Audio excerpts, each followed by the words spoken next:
ಮತದಾನಕ್ಕೂ ಮುನ್ನವೇ ಇಡೀ ರಾಜ್ಯದ ಗಮನ ಸೆಳೆದಿದ್ದ ಚನ್ನಪಟ್ಟಣ ಉಪಚುನಾವಣಾ ಕಣ ಇದೀಗ ಮತದಾನ ಮುಗಿದ ಬಳಿಕ ಫಲಿತಾಂಶಕ್ಕೂ ಮುನ್ನ ಬುಕ್ಕಿಗಳ ಹಾಟ್ ಫೇವರೇಟ್ ಆಗಿ ಎಲ್ಲರ ಕೇಂದ್ರ ಬಿಂದುವಾಗಿದೆ.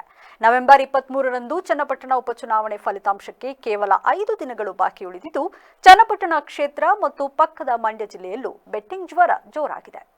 ಕಾಂಗ್ರೆಸ್ ಪಕ್ಷದ ಸಿಪಿ ಯೋಗೇಶ್ವರ್ ಮತ್ತು ಪ್ರಧಾನಿ ಎಚ್.ಡಿ. ದೇವೇಗೌಡರ ಮೊಮ್ಮಗ ನಿಖಿಲ್ ಕುಮಾರಸ್ವಾಮಿ ವಿರುದ್ಧ ಕಣಕ್ಕಿಳಿದಿರುವುದರಿಂದ ಅನಿರೀಕ್ಷಿತ ಫಲಿತಾಂಶ ಬರುವ ಸಾಧ್ಯತೆ ಇದೆ.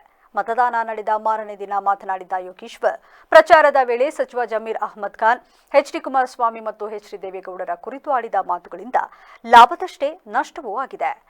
ನಿಖಿಲ್ ಮತ್ತು ನನ್ನ ಮಧ್ಯೆ ಸಮಬಲದ ಪೈಪೋಟಿ ಇದ್ದು, ಯಾರೇ ಗೆದ್ದರೂ ಕೂದಲೆಳೆಯಷ್ಟೇ ಅಂತರವಿರಲಿದೆ ಎಂದಿದ್ರು.